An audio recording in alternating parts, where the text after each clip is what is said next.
Hello everybody, I'm a simple gamer and welcome back to some more Genshin Impact already. Because Act 2 of the Roses and Muskets event is already out. Still surprised that it's not like wait 2 days and then next part of the event, but I guess part 2 is already here. You know, this looks like a kind of 5-part event if all of the ones here correspond to an act, which it might. Sorry, not here, but like right here. 1, 2, 3, 4, 5. Okay, go to quest, which means I have to wait until the next morning. Just gotta skip the time a little bit. Next morning right there. Well, it might be 8 to 10, but I'm just doing 6 for now. Yeah, 8. Okay. Since sometimes it's like 6, sometimes it's like 8. Depends on when the game wants it to be morning. It's finally time to meet up with everyone! Paimon even dreamt of making the film last night. If Paimon remembers right, we're meeting at Hotel de Boer. Let's get going! Okay, let's get going. Not by running, of course by teleporting. And then just jumping down and going inside, and then that's it. Higher. That's not really higher, but okay. Ayaka! Yoimiya! You're already here! Good morning. Xavier said yesterday afternoon went well. Yeah, and how about you, Ayaka? What were you up to yesterday? After we split up, Ayato went to see Udex Nervillette at the Palais Mermonia.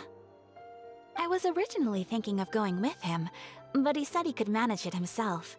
He told me to go see the sights around Fontaine and to enjoy the local culture. So I rode the aquabus with Yoimiya and visited the opera house on Aranias Island. Yeah, you wouldn't believe what we saw there! 2 mechanical puppets that were dancing together! You've already seen them, right? Yeah, those 2! Amazing, aren't they? We sat and watched for quite a while. It was mesmerizing, like we could keep watching them forever. Oh, it was the same for us the first time we saw them too! Afterwards, we went swimming at the beach! Well, diving, to be exact. It was the first time I ever breathed underwater. I held Ayaka's hand and we counted down together. 3, 2, 1, and then splash! We were beneath the waves.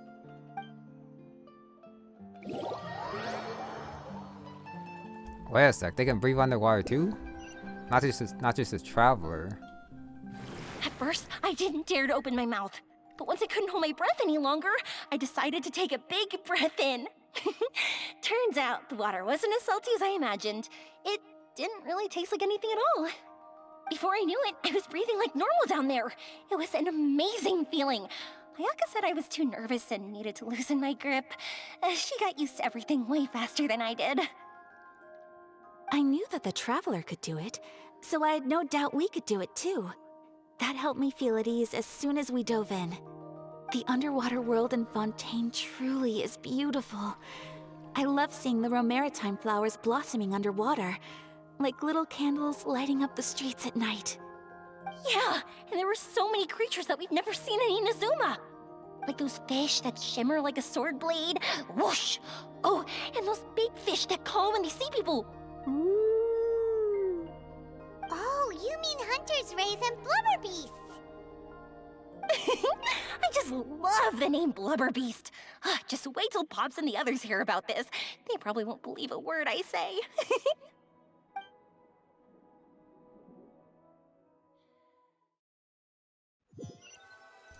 Wait, why does Feminine need his diving suit? Yoimiya was down there for quite a while. It was dark before we finally rode the aquabus back to the city. I figured she'd want to sleep in today. Yeah, even I was worried that I wouldn't be able to get up. I still felt like I was drifting in the waves when I went to sleep last night. But as soon as I woke up today, I remembered that we'd all be shooting a film together, and I was ready to go. Speaking of the film, where's everybody else? My brother and Xavier were speaking to the restaurant owner about using the place as a filming location. They should be here soon. As for the others, We're here. Please excuse my tardiness. I just finished the Special Patrol's 6-mile morning jog. Wait, 6 miles? I'm so tired. I heard you all chatting, so I decided to come down. I sure could use some of that endless energy everyone else has. Good morning, everyone. Morning. Can someone fetch me a cup of coffee? More milk, hold the sugar. Sure, I'd be happy to do that for you. No, you can't go anywhere. Please, have a seat over here so I can get started on your makeup. The last thing I want is coffee stains on my costumes. I can get the coffee. It's the perfect job for an assistant.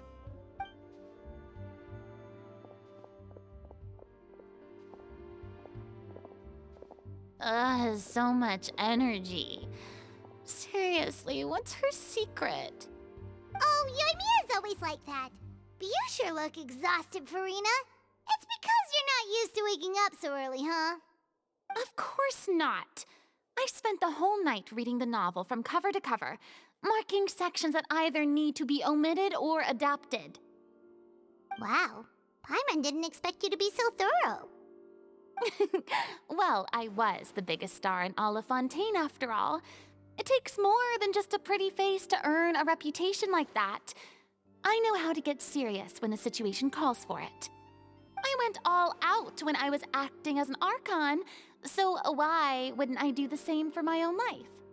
Here's your coffee, Director Farina.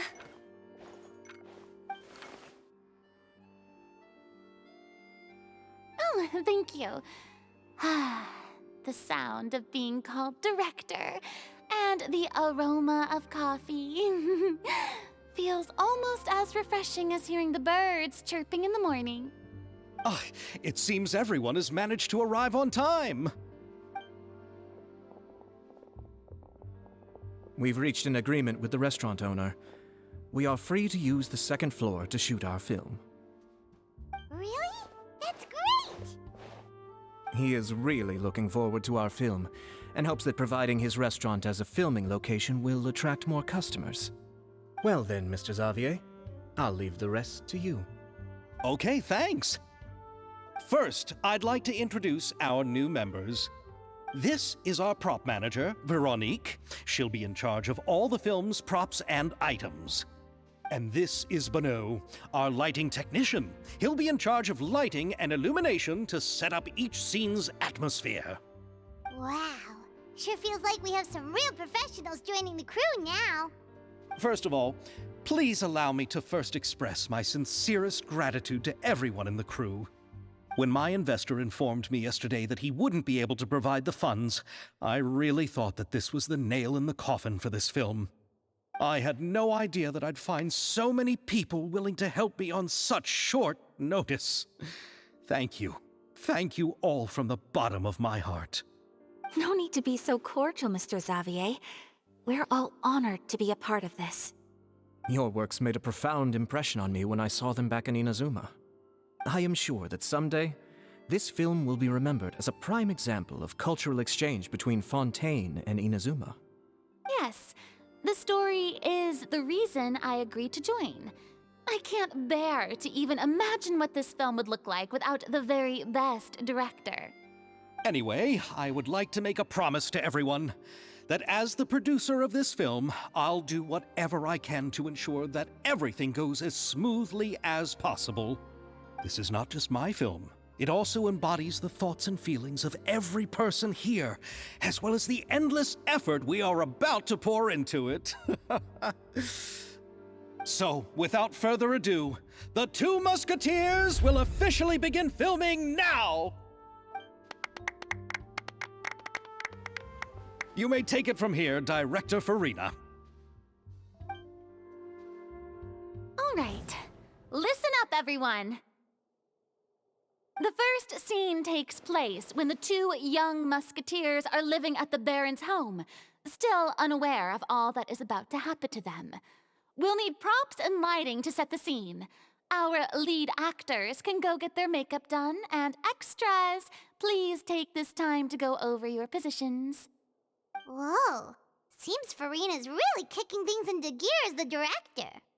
Is everyone clear? I don't want anyone traipsing around the set like umbrella finches. All right, cameras will start rolling as soon as the set is ready. Let's make a film that'll make some serious waves in Fontaine. Not the kind of waves that drown people. I mean, the good kind of waves. Seems like she's still a bit traumatized by that. Anyway, let's go see if there's anything we can do to help. Act 2. I guess the top portion does kind of look like a house. Well, the inside of a mansion, I guess. But are they gonna shoot everything here? Well, they might move for the next scene. I don't know. We'll see. Must talk to everyone. I don't need any help here. Why don't you try asking someone else? Gotta choose the highlighted ones last, of course. Never mind, can't talk to them. Chiori's gonna be later. Ah, so this is what a musket looks like. Not exactly. Well, that's a no, and then they just end the conversation there. Nice. Argalia? Nope, just the person. I already seen this when I was exploring. Okay, so it's just Yoimiya and Chiori and Ayato left. So not much talking, actually. How about here? A little more to the left. You got it. Hey, Yoimiya, do you need a hand? No, I'm fine. You know, doing the lighting is kind of like designing a fireworks show. It's interesting to imagine what kind of atmosphere the lights will create. I heard that the Traveler will be operating the camera and Paimon will be the clapper loader, right? Those roles are just perfect for the two of you. Really? Is that because it'll be easy for Paimon to hold the clapperboard while flying? Well, sure, there's that, but that's not exactly what I meant. I just think that after all your journeys together, you two must have developed a super close bond and just naturally know how to work with each other. If I'm not mistaken, the director will want the cameras rolling as soon as the clapperboard goes clack. Oh, I see. It's amazing to see the magic behind filmmaking. Yoimiya, we need lights over there, too. Oh, on it! I've got to get back to work. Chat with you later. Oh, it's exciting to see so many people working together to bring the film to life. Seems like Yoimiya's really getting into it. But she was right. We do have a super close bond, don't we? Paimon's really happy to hear that. I feel like some of the voices are a little bit low. Like Ayaka from earlier, and then Bonnat. Just right there. Oh well.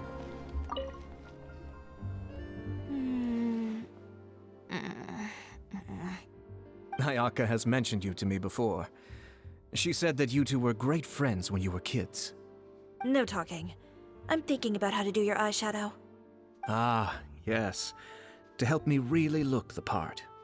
To achieve a more young and naive look for this scene. Are you saying the wrinkles around my eyes are too deep?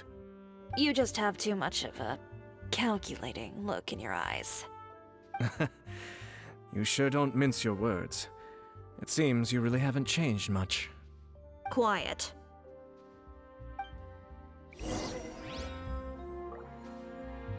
I guess that means they definitely don't need help here.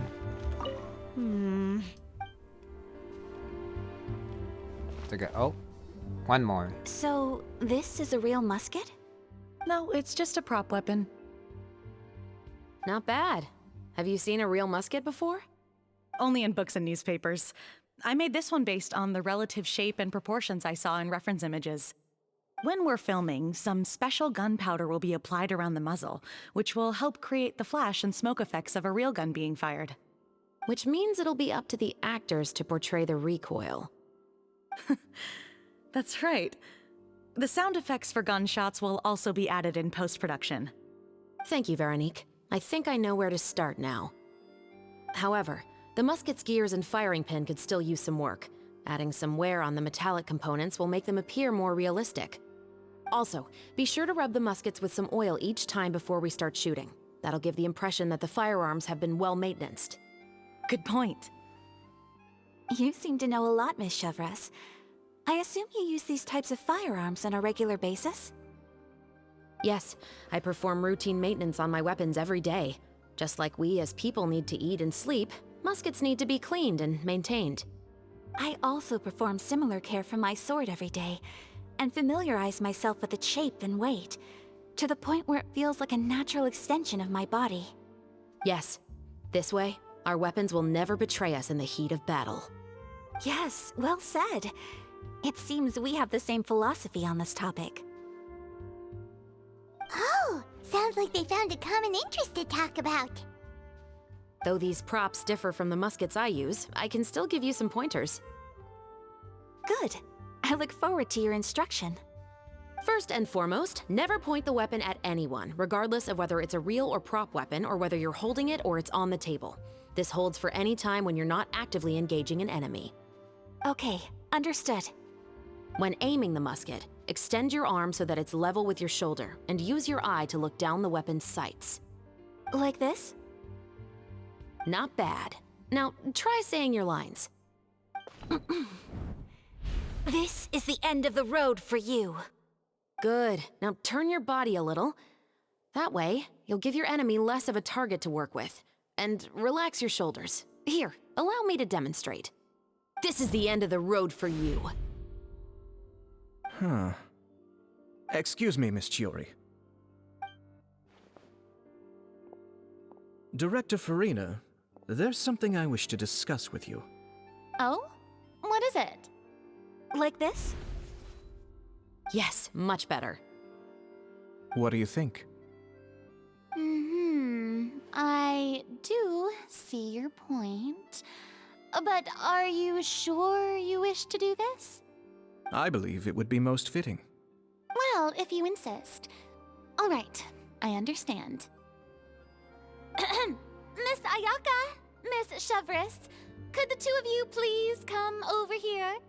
Huh? What's going on? Are we gonna start filming now? Let's go see. What is it? I have a question for you, Miss Chevreuse. Would you be willing to play the role of a musketeer?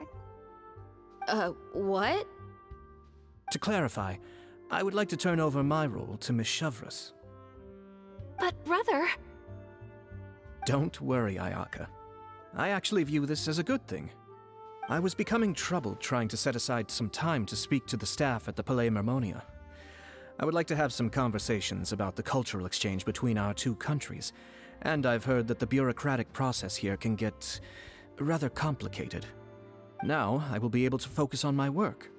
Besides, you also know that I'm not really one for public performances.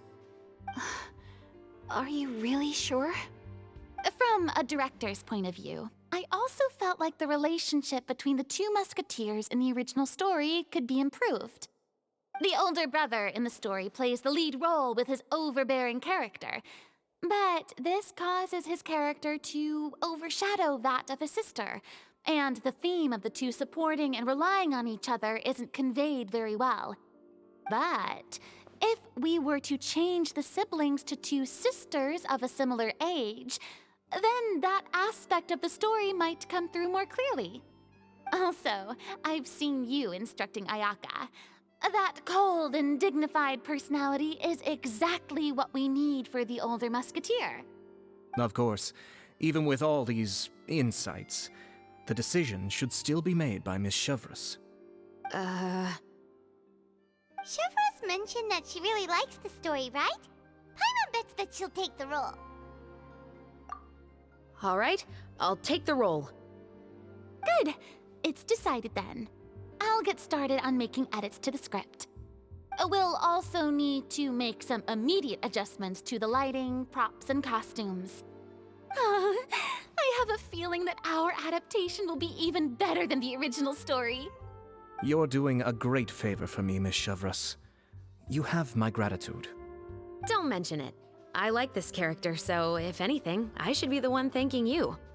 Well, since my brother is the one who brought up the idea, I suppose there's no need to worry.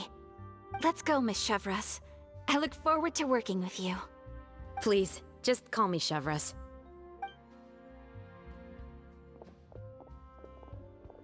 Seems like you're really going out of your way to solve the problem I was having with your makeup. Surely you jest, Chiori. I assure you that I was mostly motivated by a desire to spend more time on formal business. Oh, come on. You really think I'd buy that? According to what I've heard from Ayaka, her brother is someone who can juggle 10 different matters at the same time. I'm sure you have other reasons for backing out. Perhaps. Ayaka always said she wanted to go out and see more of the world, just like the Traveler. But I feel that she needs not only to see other nations, but also to make some different kinds of friends. I think it would be harder for her to make new connections with me constantly by her side. I would like to give her some space. Alright, go on. Spoil her some more. Ayato! It's too bad you're stepping down from the role. Paimon really wanted to see you act as a musketeer. No need to poke fun at me. I'd wager that you also felt that I wasn't the best candidate for the role.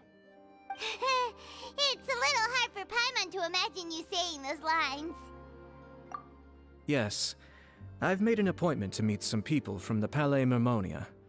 Now, I will have some more time to prepare. Traveler, get the camera ready. Paimon, get the clapperboard. Actors, to your positions. We're about to start shooting the first scene. Before the first scene though, gotta say, Ayato is definitely the winner of that exchange. Even though he said what he said, I still think it's a good thing for him not to have to deal with the film, since he didn't seem like he was really into, well, not really into it.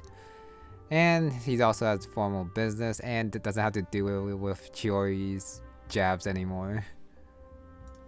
Go on now. And please take good care of Ayaka. Yep, don't worry. Thank you. I look forward to seeing the film when it's finished. Business more All important. right.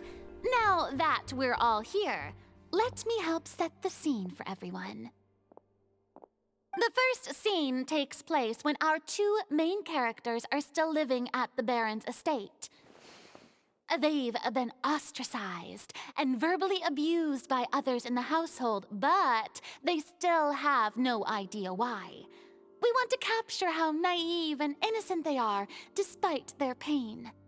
Chevreuse will be playing the role of the older sister, Tulip, and Ayaka will be the younger sister, Iris.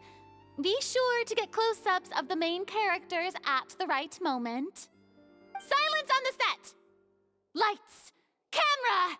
Action! Let's go! Tulip, Mother's been out for quite a while now. Perhaps she went to pick some flowers on the way home. You know how she loves flowers. Iris, Tulip! I'm home! Mother! You were out for so long, we were beginning to worry about you. I'm sorry, but I'm back now, safe and sound. Here, I brought your favorite treat, apple turnovers. Mother, what are those bruises on your hand? Huh? What bruises? Oh, I must have bumped into something while I was working yesterday. But I didn't notice them this morning. Then perhaps they're from when I accidentally tripped when I was out just now. By the way, did you have fun playing at home? What's the matter, Iris? Well, we've realized that no one really wants to play with us. They even took Iris's doll and spat at us. And they even called us names. They said we were... That super high kid Ayaka voice though. Shh. It's all right. Don't worry. Girls, listen to me. It doesn't matter what anyone says. Don't listen to them. No one can define you with such words. You both have wonderful lives ahead of you. Just like your names. You will both blossom like beautiful flowers. Maybe your time to blossom hasn't quite come yet, but one day, you two will bloom more beautifully than anything else. Don't let the soil you're in now ruin your future beauty. Understand? My dear daughters. And cut! Not bad. The actor's emotions were all on point. Let's keep that take. Also, if our clapper loader could avoid shouting at the start of the scene next time. Oh, got it. Great. I was a little worried that my nerves would get the better of me. What about you, Chevreuse? I felt fine. The lines weren't too difficult at all. Seems like Farina must have adapted the role nicely. You two were great. I couldn't tell it was your first time acting in a film. You should have more confidence. Thank you for your encouragement. Positions, everyone! We'll move on to the next scene after we try a few more camera angles. Okay, I thought there would be like more adjusting. This scene is when our two characters return home, only to discover their mother has been murdered.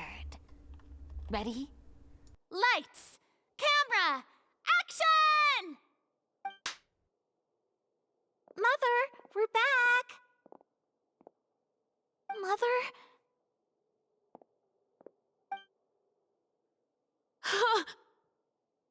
What's wrong, Tulip? Iris, stay away! Huh? Why? What's... Mother! Mother... She's... Huh? There's poison in this cup. Huh? I could have sworn I've seen this kind of cup before. Those aristocrats. They didn't even try to cover up their actions.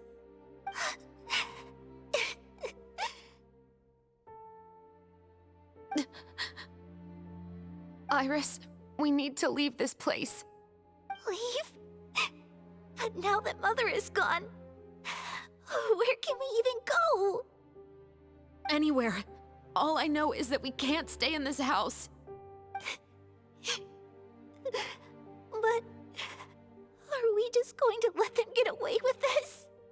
We'll have our revenge, I promise you. Just not right now.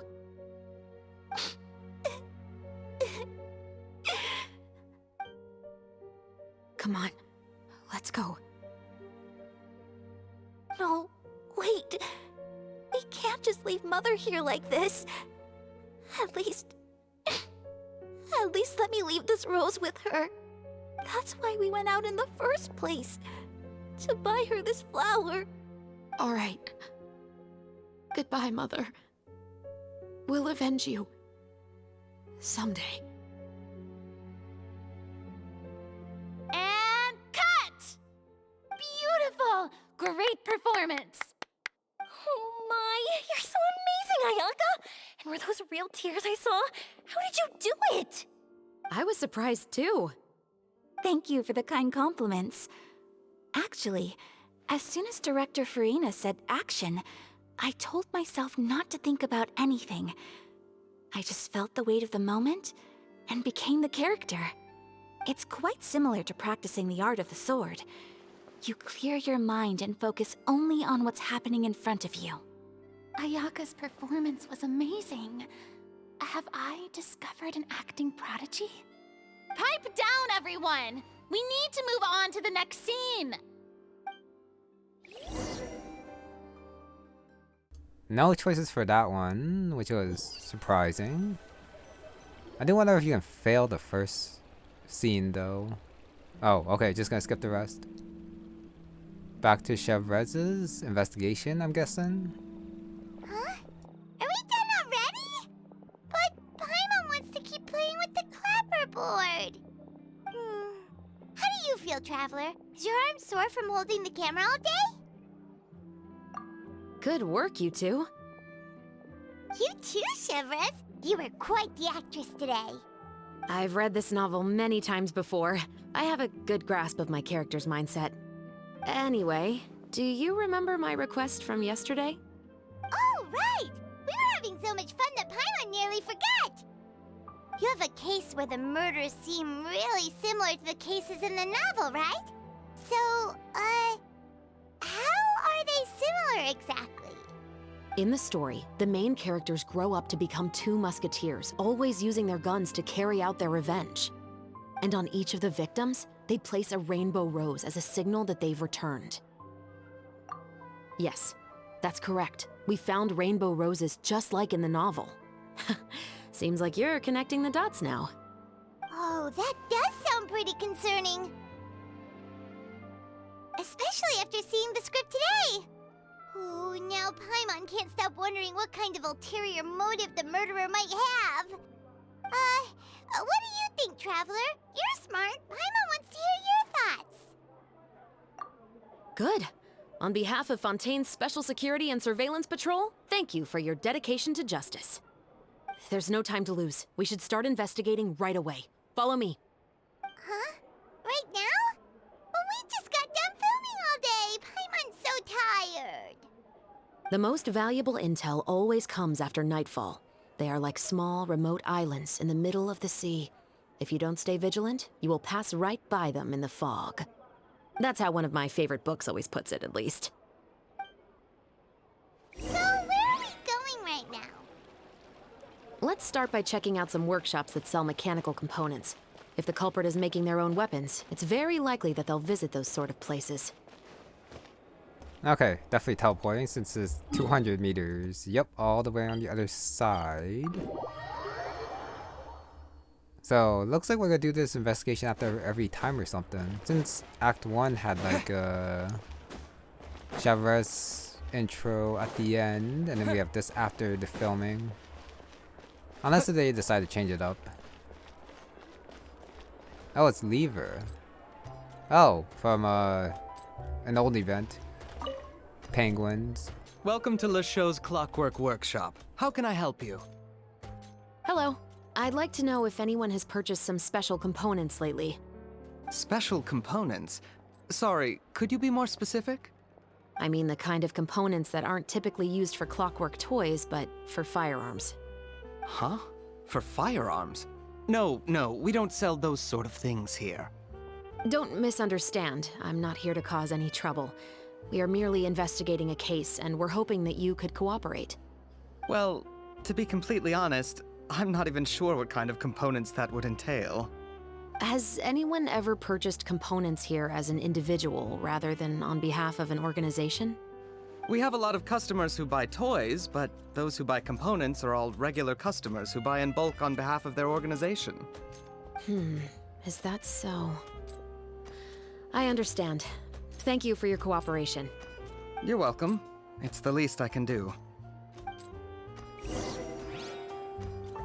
I'm pretty sure it's him, the brother of the one next door. Unless it was actually here and not back there. Something like that. Anyway, Beaumont Workshop, which is the forge.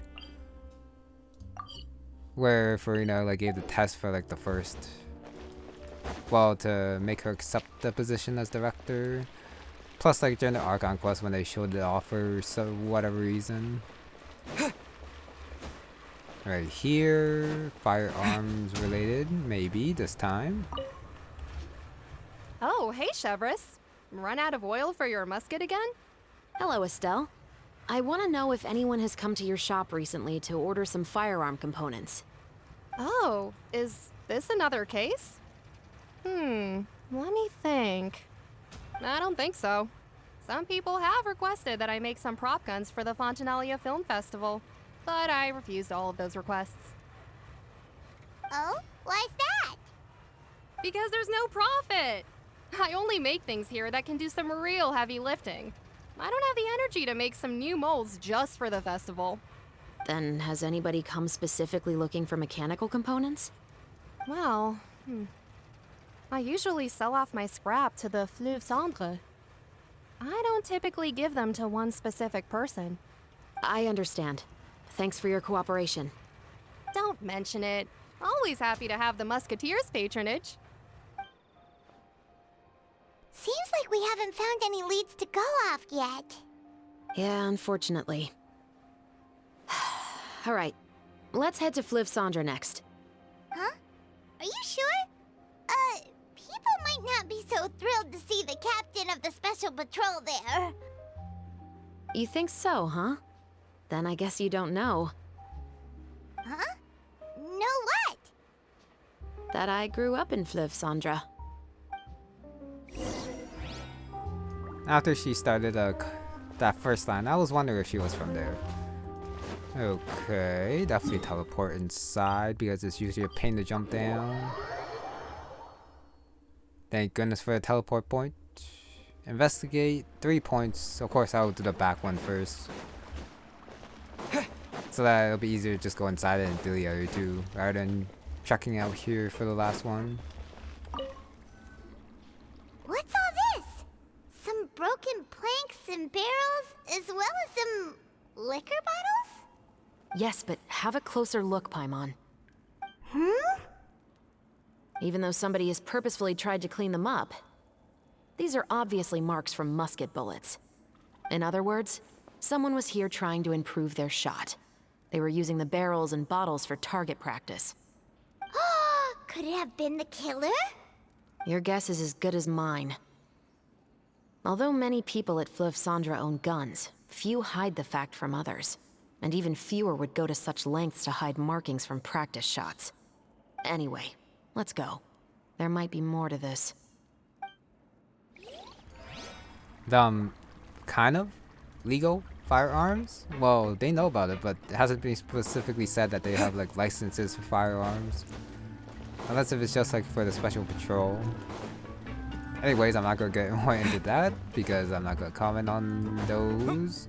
So for now, come down here, number 2. Wait, what the hell is number 2? Oh, up above. Well, since I'm down here, I might as well go to the bar first. Tetro. It's been a while, Tetro.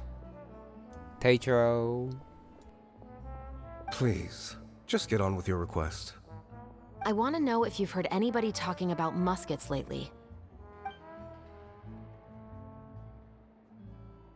Information isn't free, you know. I've heard that bandits have been extremely active in the countryside recently, and they've been affecting the delivery of goods to Poisson. I can allocate some more manpower to help out with that problem. What do you say? You're still as helpful as ever. One of our men got drunk at dinner about a month ago and lost his gun. 3 days later, it turned up in the corner here. What's weird about that? He just forgot where he put it, right? This is Fleuve Cendre, my friend. Anything of value left in the tavern won't ever make it to the next day. But that gun turned out to be an exception. It didn't get any new wear and tear on it, and didn't even appear to have been fired. We were quite mystified as to what could have happened. I suspect it came back because the weapon was already known to the guards. You mean, a criminal was afraid the Marechaussee Phantom would use the shot marks to track them down? Maybe. But if that's the case, the culprit really took great care to avoid getting caught. I didn't say anything about a criminal. In Fleuve Cendre, knowing who was killed is as easy as knowing what clothes you're wearing today. It's the guy living in the east side, isn't it? I've never liked him. Every time he's here, he just orders a drink and sits there with a nasty look in his eyes. So, who was the one who lost the gun in the first place? Don't bother. Even if you ask, he wouldn't admit to owning a gun to some strangers. Not to mention the captain of the Special Security and Surveillance Patrol. He's right. I know you grew up here, Chevreuse. Even though you're on good terms with the Spina, you've still been gone too long. Not many people know you here now, and a lot of people don't like the Special Patrol. I know. So take my advice and don't show your face too much around here. It's for your own safety. I'll come and go as I please, and I'm afraid I'll be appearing more often due to my work. All right. Don't say I didn't warn you. I like to take Troll. Kind enough to give it the warning, but still business enough to not like go any further. I gotta go back up. That's fine. That's what these stairs are for. I could just teleport back up too, but that would be like down there. Oh, and of course I fall as I'm not paying attention. There's a little bit more extra time. Come up here, and this is Emerald. Hey, it's Luca and Sunny. They're still here. Okay. Yeah, this is why I thought Rouge was Rouge? Yeah. Was related to from another quest. If you don't know, don't worry about it. Hello, I'd like to ask some questions. I don't know anything. Don't worry, I'm not here to arrest anybody. You say that now. It's the truth. Here, take this as my guarantee. Wait, did Paimon just see what she thinks she saw? Is the captain of the special patrol bribing a citizen? Seems you're different from the other guards. What do you want to know? Have you heard anything related to Muskets in Fleuve Cendre lately? Anything at all? Muskets, huh? All I know is that about 2 weeks ago, we started hearing some loud noises at night. So loud that it's been waking me up. Were they gunshots? Possibly. It's hard to tell around here. Someone's house collapsing, a pipe exploding somewhere, it's all the same. But the noises I'm talking about definitely happened after I fell asleep. Do you know where the noises were coming from? I don't remember clearly. Is it that you don't remember, or that you need to think about it some more? You tell me. Then please, think about it some more. She's giving her even more Mora! The noises came from the end of the Southern Waterway.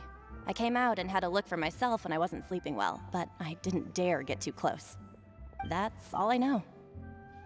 All right, I'll take your word for it. Thanks for the pâte de fruits.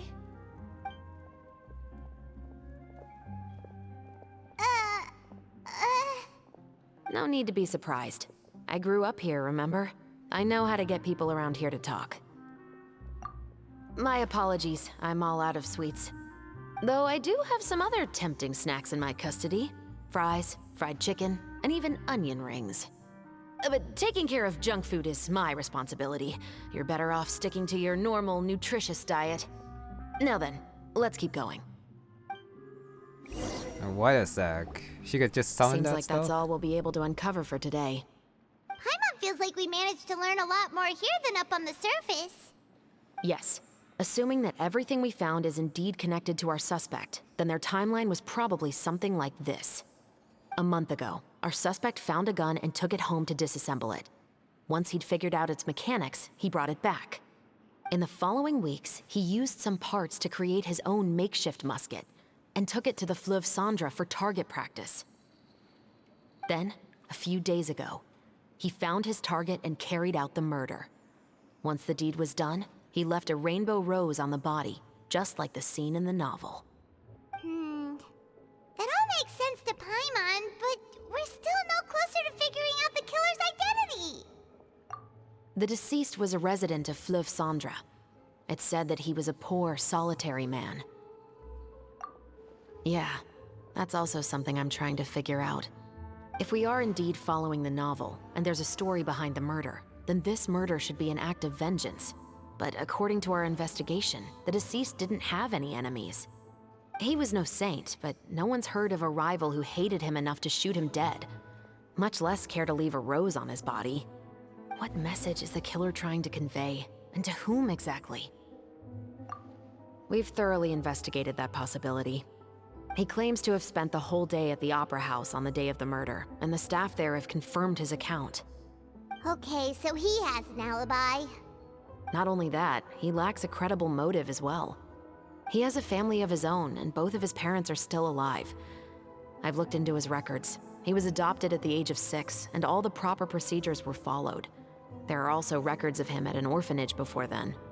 In the story, the mother of the 2 musketeers was murdered after the children turned 10. Of course, he could have changed the children's ages, but I don't want to assume anything without evidence. More importantly, I've also had a chat with him in person. He didn't seem like the kind of person who would pull the trigger to kill a man. Then, what should we do now? We have all this new information, but it doesn't help us move forward. Investigations take time. I didn't expect us to catch the culprit in just a single day. How about this?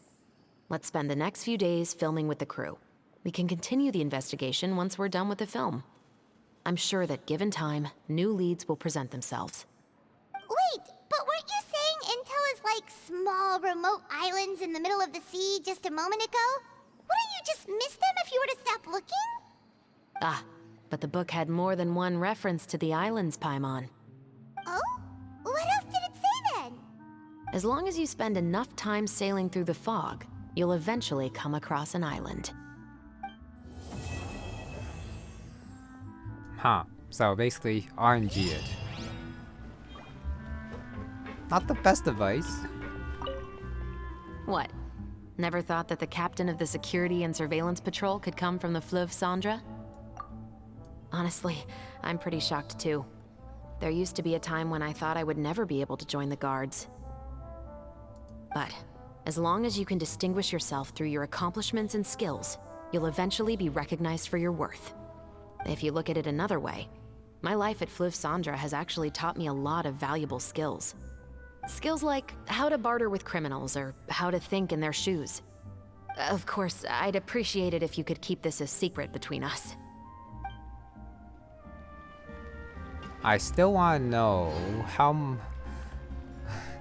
much money they spent making that fried chicken fries and onion ring animation for Chevreuse. But then afterwards, there's also the thing to think about. So I guess the investigation is not gonna be until after the filming is done, so that might be like the part 5, and parts 3 and 4 are for the film. So I guess I was wrong earlier, saying it's gonna be filming and then investigation for each act. Nope. Based on what she says, just gonna be filming, and then afterwards it's gonna be the investigation of murder. Which we didn't get too much info. Kinda knows how to do it. Not who did it, but the method, where it took place, down here, the victim. But yeah, Act 2, well, Part 2 was a lot of autoing. A lot of people talking, and even like the camera work. I was thinking about more of during the first act for the Farina trial, where we had like piece together the scene and then the description, and then change the angles. But the changing the angles thing was automatic, and I don't think you can fail that. It might not look good, but I don't think you can like fail that unless you can. Then I'm not gonna be able to see that unless if I look it up. But anyways, that was Act 2. Not too much different from Act 1. So I guess a little bit less exciting, because everyone's already been introduced, and then it's just like getting to the filming thing, which I don't find them not as exciting as I said. But either way, that's gonna be it for this one. So thank you very much for watching, and I'll see you next time.